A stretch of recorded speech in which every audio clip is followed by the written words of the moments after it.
Përshëndetje të nderuar teleshikues të Albikej TV, mirë se keni ardhur në emisionin e çdo çtun personazh. Ashtu siç po e ndiqni, ne kemi të ftuar sonte një tjetër shqiptare të suksesshme në Mbretërinë e Bashkuar, pikërisht në Angli, pikërisht këtu në Londër. Bëhet fjalë pikërisht për Leridona Alleshi, sipërmarrëse e biznesit digital. Leridona dashur, mirë se erdhe.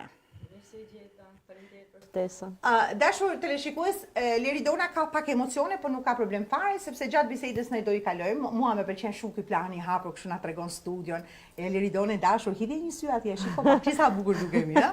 Përshëndetje. Përshëndetje. Mirë, Leridona, pa humbur kohë, fillojmë me bisedën sepse kemi shumë gjëra të bukura për diskutuar, kemi gjëra të bukura, kemi dhe sfida për të cekur apo jo, sepse nuk ka qenë e lehtë as për ty as për askën tjetër, por posaçërisht për ty që të mbërrish deri në ditën e sotme deri ku je pozicionuar tashmë.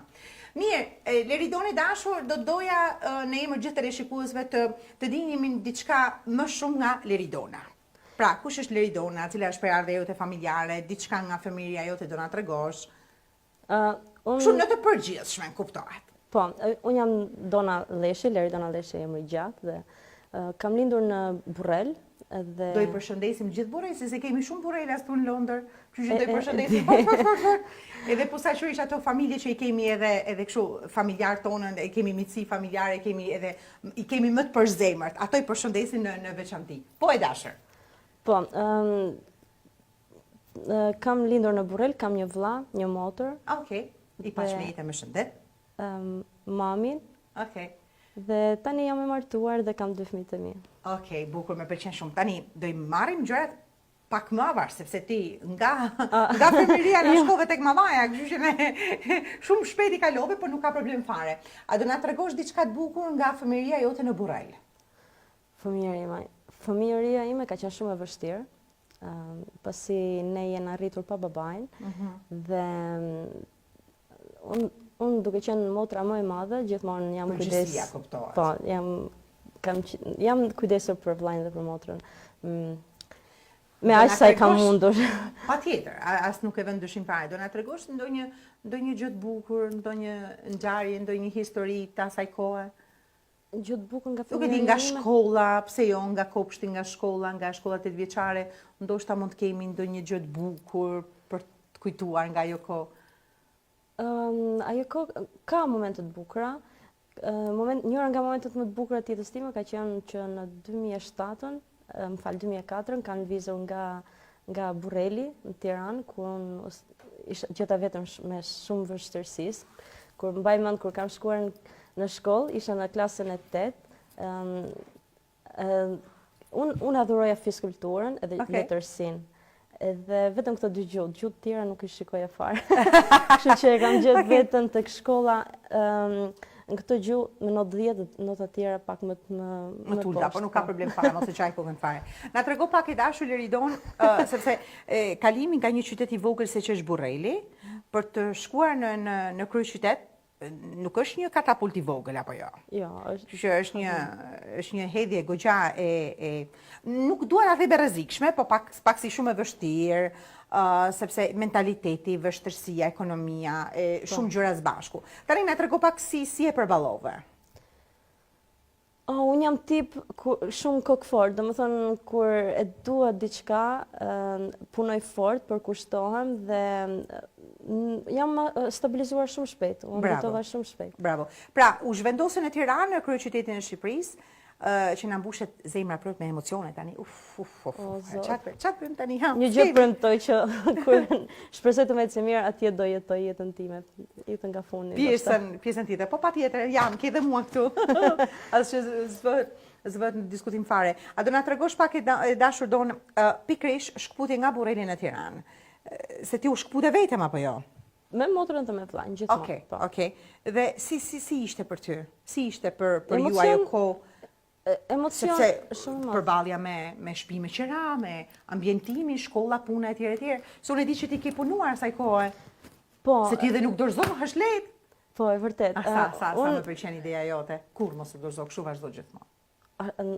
Është një gjak, e kam gjak, domethënë. Bravo. Kur unë Kam lëvizur në Tiranë, isha 14 vjeçe, 15 I kam bërë 2 vit aty dhe mbaj mend që kam mbaruar klasën e 8 dhe gjatë verës kam pas punuar në një robot qepsi, ato fabrikat që ishin atëherë. Të vogla ata asaj kohë si punishte kështu. Po, nuk merja shumë, po 80.000 lekë, aq sa merja, mjafton Për atë kohë nuk ishin pak, ta themi, për atë kohë s'kan qenë shumë pak. Jo, absolutisht, për mua ishte shumë dim, pasi nuk do I kërkoja mamit, mami bënte 2 punë asaj kohe dhe e shikoja boll të përballonte jetën, po në një farë mënyrë. Që të kujdes, të paktën në plotësonte dëshirat elementare neve.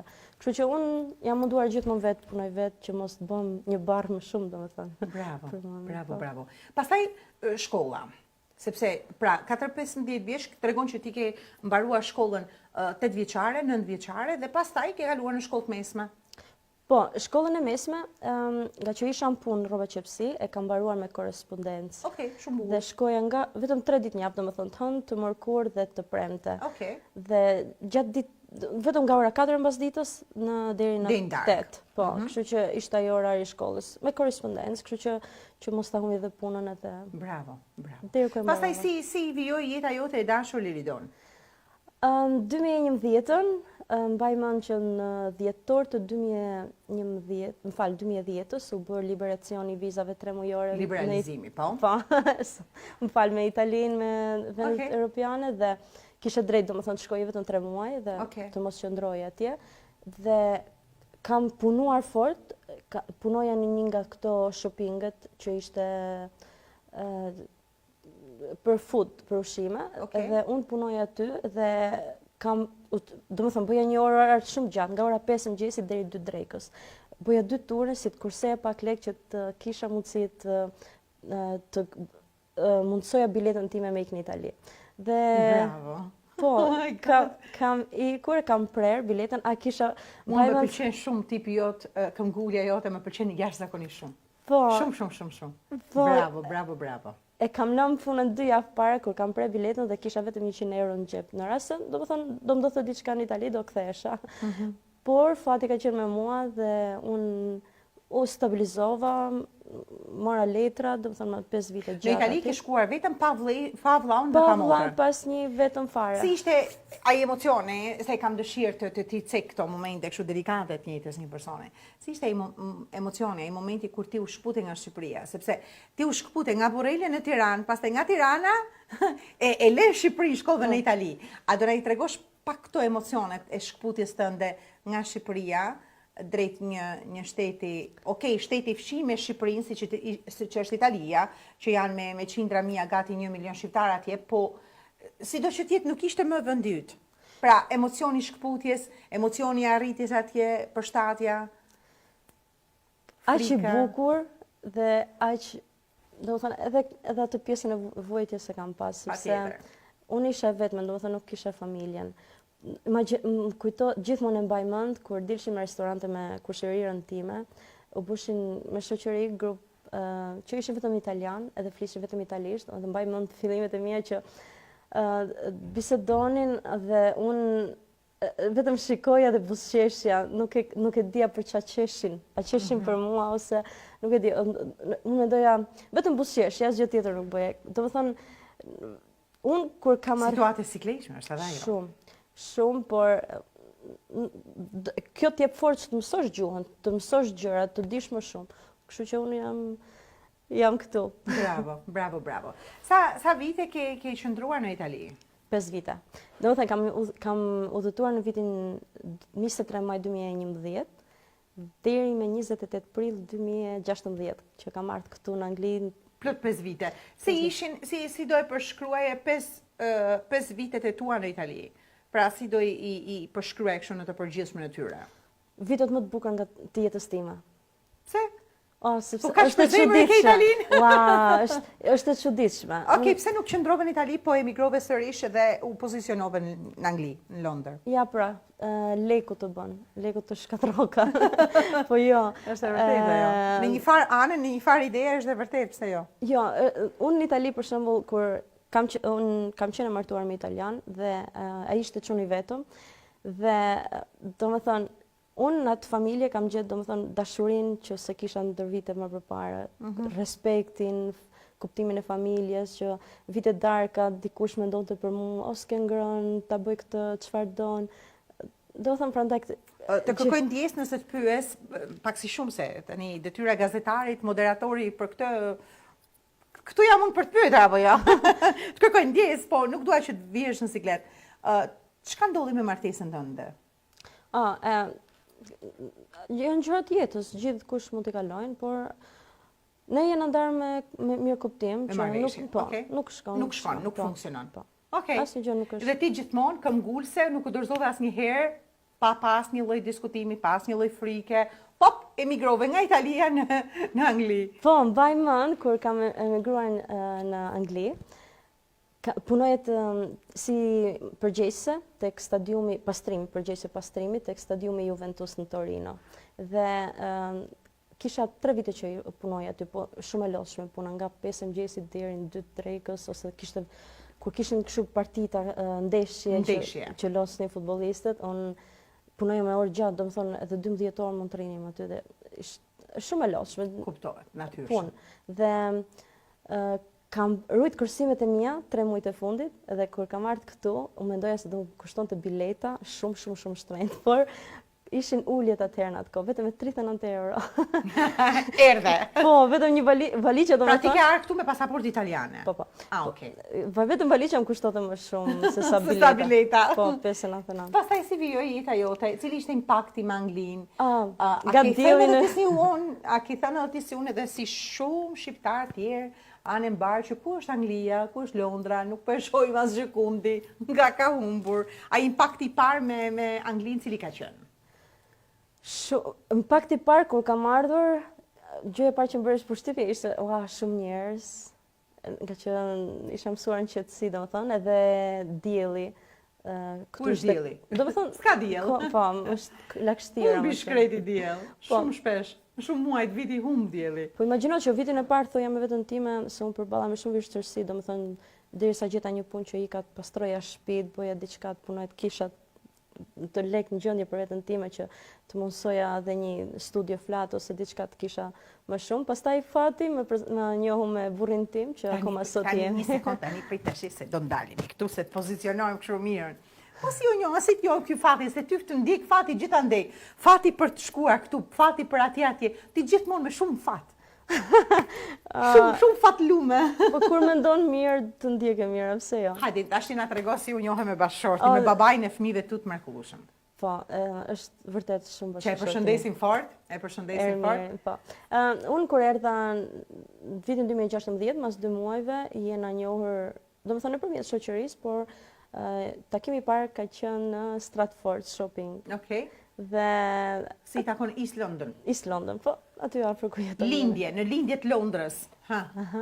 Nëse s'gabojmë, se tash s'është mirë edhe të gabojmë kështu me këto gjëra kështu, po, Jo, është një nga momentet më të mira të asaj kohe, se sinqerisht kur erdha e vujta pak atë ambientin, nuk e di, nuk isha mësuar me vendin, me njerëzit. Normalisht Italia shumë afër me Shqipërinë edhe ka shumë gjëra të përbashkëta, kurse Anglia komplet një mentalitet tjetër, një sistem tjetër, mënyre të jetuarit komplet ndryshe, kuptohet natyrshëm.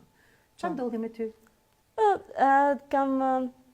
Si e njohe? Ku takuat? Si u takuat? Po, jena takuar në Stratford herën e parë, pastaj kena ndruar numër telefonit dhe jena takuar më shpejt. Direkt kena filluar të jetonim bashkë. Okej, bravo, më pëlqen. Pastaj keni realizuar ndonjë festë tradicionale apo ndonjë ceremoni kështu gjigante shqiptare, 200-300 persona që 210 nuk i njeh fare? Asnjë nga ato gjëra. Okej. E keni menduar ndonjëherë që të realizoni ndonjë dasëm shumë të madhe? Bashkëshorti im ka qenë me idenë që ndoshta masi të lindin fëmia, ndoshta. Bravo, më pëlqen shumë e ideja, që edhe kur shkosh në dasëm aty me kolopuça me vete. Sa gjë e veçantë. Mirë, dashur. Mirë, do të ndalem në këto momente në një tjetër moment shumë interesant për intervistën. Mua më pëlqen të ndalem gjithmonë në momente të tilla. Është ndër ato emocionet që shpesh herë edhe nuk jemi të zot edhe ti përshkruajmë, nuk gjejmë edhe fjalë. Tani, të qenërit, kur u bëre për herë të parë nën, u bërë për herë të parë nën e një angelit mrekullueshëm, put, erdhi tek dora jote. Pastaj atë emocionin e përsëritë shumë shpejt për herë të dytë. A i ndan do të ato emocionet, si e përshkruar në herën e parë, ti je në herën e dytë. Si do na tregosh ato emocione, si do na e përshkruash? Janë emocione që ma mbushin zemrën plot. Sado që njeriu vuan, sepse lindja çdo gjë, por janë vërtet emocione që mua do i marr me vete gjithë jetën, e më të bukurat. Edhe më japin forcë edhe tani, që unë do punoj për të jem pranë tyre dhe... Bravo, do na përshkruash pa dallimin mes dy emocioneve, kanë një dallim, të dy, pra ti ke dy djem të mrekullueshëm, ti kesh me jetë, me shëndet e me çdo të mirë. Tash na tregu pak i dashur, e ndan dot dashurinë e njërit me tjetrin? Absolutisht jo. Po këto dy djem të mrekullueshëm, këto dy vëllezër të mrekullueshëm, do kenë një motër? Oh! Për tani kena vendosur jo. Tani, më vonë nuk e di. Katë marrë sa të kesh. Sa të kesh kujt zoti. Okej, më pëlqen shumë. Mirë dashur, cila është një ditë e jotja e thjesht në Londër? Cila është një ditë normale e jotja? O dita ime, tani me bebat. Tani me bebat. Shosh në 8, më hanë mëngjesin, edhe dire në karrocë bebat edhe vetëm dil, që dhe ato të lodhen. Jo, vërtet, dalim shpesh, marim, do të thonë, ikim ose në vende jo ku ka shumë rrëmuj, por ku mundom gjej moment atë ambientet që u përshtaten fëmijëve. Bravo. Pra, fëmijët tu asnjëri akoma nuk ka shkuar as në parashkollor, as në kopësh, as në qerdh, as gjë akoma. Janë shumë të vegjël. Janarin e ardhshëm. Okej. Pra, janarin e ardhshëm ti do të kesh edhe pak më shumë mundësi për vete, për biznesin tënd etj etj. Po, mezi po pres. Mirë dashur. Tani do ndalemi pak, do shkputemi pak nga jeta jote, sepse ne dashur miq u njohëm në të përgjithshmen e Liridona Leshit, një sipërmarrëse, por tani do të ndalemi pikërisht te supermarrësja, u ndalem tek ajo vajza e re, çapkëne, mama etj etj, tani do ndalemi tek puna jote. Mua më pëlqen si karakter, mua më pëlqen shumë Liridona, sepse ti e dashur Liridon s'ndalë shkurr, sakrifikon gjithmonë dhe arrin gjithmonë qëllimin që unë përgëzoj pafund. Na trego pak sepse fatkeqësisht duhet ta themi kështu, në Mbretërinë e Bashkuar, por jo vetëm, ka shumë familje shqiptare, ka shumë vajza të reja, ka shumë nëna të reja që momentin që bëhen nën, i shoqëron ai mentaliteti, ai mendimi jo shumë pozitiv që tashmë mbaroi gjithçka. Pra, ne do mbyllemi në shtëpi dhe do merremi vetëm me rritjen e fëmijëve. Okej? Dhe janë në varësi të bashkëshortit për para, për të ardhura, për gjithçka tjetër. Ndërsa me ty, me mua dhe me shumë të tjera si puna jonë, ka shumë. Ka ndodhur diçka tjetër. Pra, ne jemi në atë pjesën që ne duam të luftojmë për vete, të luftojmë për bashkëshortin, për familjen, për fëmijët e tjerë, dhe jo të presim prej tyre. Dhe ti e pjesë e asaj shoqërie. Tash na trego pak, ti me fëmijë të vegjël je sipërmarrëse, punon një biznes që për arsye reklame dashur miq ju kërkojnë ndjes, nuk mund ta themi emrin e biznesit, por më gjatë ju kontaktoni Liridonën direkt. Kështu që na trego pak si u fute në rrugën e biznesit, cila ishte ajo ideja, pse u fute pikërisht në biznes online dhe jo diku tjetër. Kështu që na trego pak. Po, mbas ardhjes, domethënë, unë këtu që kur kam ardhur në Angli, bëj edhe 2 punë, 3 vitet e fundit, para se të lindja. Para se të bëhesh nënë, po. Bëja 2 punë, domethënë. Nga mëngjesin darkë, që të punonim, të kishim mundësinë të blenim një shtëpi, ajo ishte ëndra jonë që kur të vinë fëmijët të kenë diçka, domethënë se Bravo. Ne vërtet ndoshta nuk është dhe mirë, po ne mendojmë gjithçka. Që mos se jetës nuk i dihet. Jeta është sfidë. Po, ndoshta nga që kam kaluar dhe vetë vështirësitë. Nga që e ke vuajtur në lëkurën tënde, po. Po, dhe nuk duhet fëmijët e mi të kenë gjithë mundësitë. Dhe u arrit, u bë shtëpia, u ble shtëpia çdo gjë dhe me lindjen e parë, domethënë me çunin e parë unë ikam, mas 6 muajve u ktheva në punë. Se unë punoj për shërbimet qeveritare të Parlamentit Angles, tek Ministria e Drejtësisë dhe menaxhoj Costa Coffee, restorantin atë. Por në pamundësi, domethënë në momentin që unë e the tani, po mos e thuaj më të keqen, ha. E the emrin e biznesit, ta atij lloj biznesi, mos e thuaj më se është reklame dhe kjo. Okej, fal. Iku, vazhdo, no problem. Dhe Dhe Pra, u riktheve në punë në pozicionin e menaxheres të asaj kafeje, të atij restoranti etj etj. Pastaj çfarë ndodhi me ty? Po, në momentin që erdhi çuni i dytë një, që unë punova deri në fund lindjes, por në momentin që erdhi çuni i dytë një, atëherë thash që unë duhet të gjej një mundësi të punoj nga shtëpia. Është e pamundur për mua të kthehem në shtëpi në punë. Fizikisht, në punë fizike. Por nuk, do të thënë, unë nga që nuk jam tip që të rri, nuk më bëhet, nuk rri dot, duhet kontribuoj. Nuk rishti pa pare, pa fituar diçka, nuk rri dot ti. Jo, nuk është gjithçka leku, është edhe ka të bëjë dhe prezenca e familjes. E kam qartë. Por unë doja që, do të thënë, ta kem atë lekun tim. Që të si gjithmonë.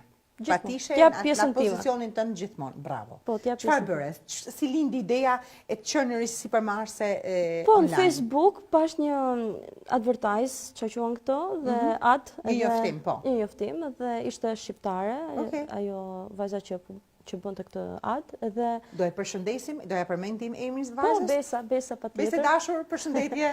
Dhe menjëherë, sinqerisht, menjëherë kontaktova vetëm ide se unë herë për online kam qenë shumë skeptike, nuk besohet shumë lehtë që mund të punohet dhe mund të jesh aq e suksesshme pikërisht me një biznes kështu të duket si inexistent, që nuk ekziston askundi, por që sot është po thyen rekorde botërore, biznesi online është më i fuqishëm sot për sot. Është edhe një revistë italiane në fakt e ka përfolur shumë herë që digital marketing online do jetë nga më të paguar. Pra, një dashur miq, po e themi biznes online, gjitha llojet e bizneseve, jo vetëm biznesi i Leridonës, po të gjitha bizneset në përgjithësi, bizneset online janë më të paguara sot për sot. Pastaj, çfarë ndodhi? Kontaktove me vajzën? Kontaktova dhe menjëherë u regjistrova në website-in e saj me emrin dhe emailin tim dhe shikova seminarin informues.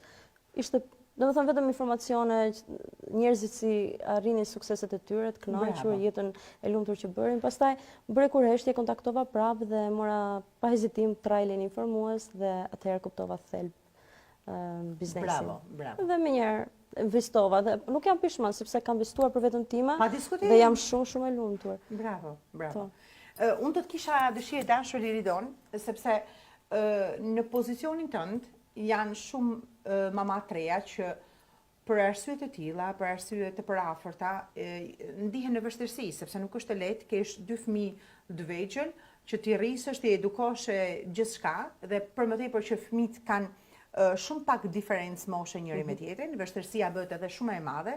Të flet ky koci këtu që ka vuajtur në shtëpinë vet dhe e di vetë se çfarë do të thosh të kesh 2 fëmijë me një diferencë moshe të vogël, është me të vërtetë e lodhshme, është kënaqësi pafund, është emocion pafund, është dashuri pafund, është stres pafund, të dhem shpirti pafund.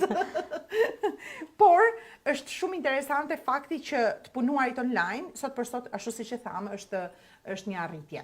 Tani, cili do të ishte mesazhi sensibilizues apo këshillues, nëse mund ta themi pa keq kuptime, për gjithë ato nëna treja, për vajza treja që ndodhen në moshën në situatën tënde, çfarë do i këshilloje apo sugjeroje, nëse mund ta themi? Do thoja thjesht mos hiqni dorë nga ëndra që keni dhe të jeni të vendosur, mos pritni nga tjerët, po ta doni, ta respektoni veten dhe ta realizoni ato që keni dëshirë. Bravo. Mirë dashur, ne kemi përzgjedhur disa fotografi, nuk janë të shumta në numër, por janë të pranueshme, janë shumë të mjaftueshme për minutazhin e emisionit ton. Dhe janë disa fotografi që secila prej tyre ka ato emocionet e veta, histori, ka diçka të bukur që do na përcjell. Unë të ftoj të ndikesh tek ai monitori aty, do shikosh fotografi dhe do na ndihmosh, do i komentojmë së bashku. Okej. Këtu jam me kolegët e mia në punë. Okej. Këtu unë kam filluar këtë kjo punë si bariste, bëja kafe. Okej. Dhe për 1 vit e gjys 2 jam rritur në detyrë dhe këtu kam qenë supervise. Si përgjese. Po. Okej. Më pëlqen shumë. Mirë, do i kalojmë Këtë e festa vitit të ri. po, dallohet kështu Krishtlindje. Do i kalojmë pak e nga pak, fotografi të gjitha me rrallë. Këtu është një nga... Unë kur kam shkuar në Itali vitin e parë, kam gjetur veten time, si çdo shqiptar mendoj që kur emigron është vështirë gjesh punë, pa ditur gjuhën, pa e gjen veten shumë me vështirësi. Strekimi, shumë gjëra tjera. Dhe unë është kish dhe bashkë shkoja bëne volontariato. Që punon. Pra ti ke jetuar aty? Jo, nuk kam jetuar. Vullnetarizëm. Bravo. Vullnetarizëm. Po. Vullnetariat. Po, me pastrime, me kuzhinën, me gjëra. Bravo. Po. Pra, besoj që është një ndër ato fotografitë që bart emocion tek ti apo jo? Po, unë akoma sot kam kontakt me këto I përshëndesin më fort, shkruajnë bravo. shpesh, po më duan shumë. Edhe kalojmë tek një tjetër moment, digital marketing. Kjo është biznesi im, po. Okej. Po, si është... Aty është këndi tek shtëpia jote? Ai këndi është aty? Po, çdo gjë është reale, po. Okej. Mirë, më pëlqen shumë. Pra, kjo foto është në fillimin e punës tënde, e cila si biznes online ka filluar një vit e pak? Sa ku ka Eksaktësisht kam me 1 korrik, do të thënë me 11 korrik është një vit. Bravo. Turoj edhe 111 pafund. Faleminderit. Tani kalojmë tek fotoja tjetër e përzgjedhur, tradicionale në Londër. Po, Telefonat e kuq. Tashmë nuk e di pse i kanë ndryshuar ngjyrën, i kanë bërë zezë, nuk e di për çfarë arsyeje, po ky i kuq i ka shumë karakteristikë londineze. Po, kur kam ardhur, domethënë në fillimet e mia, te Green Park, diku aty te rruga. Në qendër të Londrës, po, në qendër. Një ndër pjesët më të bukura të qendrës së Londrës, sepse qendra e Londrës është shumë e madhe sa gjithë Shqipëria, po Green Park është pikërisht një pjesë e qendrës së Londrës. Mirë, dashur, kalojmë tek fotoja tjetër e përzgjedhur. Kush është këtu? Motra dhe vllai. I përshëndes fort, e liput fort. Si do na e përshkruash këtë fotografi? Unë deri kur bëra nën, gjithçka ishte për kushtimin im ishte fokusuar aty, po. Doja vetëm lumturinë e tyre. Pa diskutim. Po tani si ndan dashurinë me voglushët e tu, me nënën, me vllain, me motrën? Mirë. Si balancon, si menaxhon dashurinë? Tani si përpara, po ndoshta nuk të jem më shumë prezente si përpara, me takime. Por dashuria është e njëjtë aty është. Po. Aty. I përshëndesin fort, patjetër, pa diskutim, edhe një kënaqësi e veçantë duke u fokusuar tashmë tek një tjetër foto e përzgjedhur. Dashurit e nënës ti, ja shiko. My twins. Si binjak duken, është e vërtet, po jo, nuk janë binjak. Jo, nuk janë. Ka një vit e 6 muaj diferencë. Një vit e gjysëm. Një vit? Po, 16 muaj. 16 muaj. Pra një vit e 4 muaj. Po, një vit e 4 muaj. Okej, mirë. Tani, pyetje e vështirë do të jetë kjo, por të lutem përgjigjo. Po. Foton si do na përshkruash? Jeta ime, shikimi im, zemra ime aty është. Unë jetoj, domethënë, në frymarrja ime, ato dy. Tash ti mos na emocionon shumë, tash e het keqen. Kalojmë tek momenti tjetër i përzgjedhur, ti kesh me jetë më shëndet, me gjitha të mirat e botës së Zot. Një tjetër foto e bukur, po shumë e bukur ama. Po, ne mundohemi ta gjejmë kohën, domethënë në fund të javë, të dalim diku të bëjmë diçka ndryshe gjithmonë. Bravo. Pra kemi bashkëshortin, edhe 2 patarusha, pra kemi nënën edhe bashkëshortin tënd, edhe babain, edhe 2 patarushat. A ka kjo foto ka që bukur, me atë shetin e bukur aty? A ka kjo foto një përshkrim tjetër? Si do na përshkruash? Një foto familjare, 3 meshkuj, një zonjë. 3 princit e jetës time. Në fakt çunat i thras gjithmonë princa. Pra mbretresha dhe 2 princa. Mirë, më pëlqen. Mungon vetëm princesha aty. Mirë. Kalojmë tek momenti tjetër, jemi në studio. Mirë, e dashur Leridoni ishte një kënaqësi e veçantë. Edhe me gjitha që mund të përgëzoj sinqerisht shumë sepse ke treguar, na ke treguar me shumë sinqeritet disa momente shumë të vështira nga jeta jote, disa nga momente shumë të bukura nga jeta jote. Edhe kjo intervistë e shkurtër, shumë e bukur, me shumë emocione, përkon pikërisht me 6 vjetorin e emisionit të çdo çtun personazhal. Pra sot personazhal feston 6 vite, kështu që ti ndër ato personat e veçantë. Ka qenë gjithçka spontane, dashurish, nuk e di se si, para se të fillonim transmetimin, u emocionuam kur e kujtuam se si kemi filluar, dhe po i tregoja Liridonës që këtu Liridone dashur kanë qenë të ftuar me qindra personazhe që nga i pari deri tek Liridona që është e ftuar e momentit në këto 6 vjetor. Unë i përshëndes fort dhe i falenderoj fort për gjithë kënaqësinë, për gjithë emocionet që na kanë treguar, për gjithë sfidat, për gjithë mesazhet që na kanë përcjell. Tani, mesazhi i fundit për emisionin, për televizionin, për çka të duash ti, gjëja fundi që do të kemi. Faleminderit Graciela për që më kontaktove për intervistën. Faleminderit shumë dhe ju uroj të gjithë mirat, domethënë gjithë emigrantëve dhe kënaqësi e veçantë. Kënaqësi e veçantë, emocione, unë po i ndjej emocione se ti po më emocionon.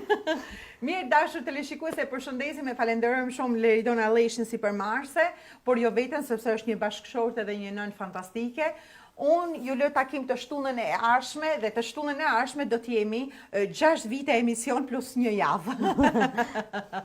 Kështu që vazhdoni e qëndroni në shoqërinë e Albi UK TV gjithmonë. Gëzuar edhe falenderit edhe një falenderim shumë të veçantë si përmarrësit, CEO, drejtorit zotit Helidon Kastrati për gjithë këto rrugtim që na ka shoqëruar për 6 vite e gjysmë që ka televizioni, për 6 vite që ka emisioni im, një kënaqësi e veçantë, ka besuar tek talenti im, ka besuar tek talentet e gjithë moderatorëve dhe gjithë kolegëve të mi, dhe të shpresojmë dhe të lutemi Zotit të shpresojmë që komuniteti shqiptar këtu në Mbretërinë e Bashkuar, në Angli, në Londër, të jetë edhe më suportues ndaj këtij televizioni, që është televizioni i parë dhe i vetëm në Mbretërinë e Bashkuar, është televizioni i diasporës, ka vetëm një emër që është Albi UK TV. Faleminderit për gjithçka, dashur miq, ne do të jemi sërish së bashku të shtunën e ardhshme. Deri atëherë, mirë takofshim.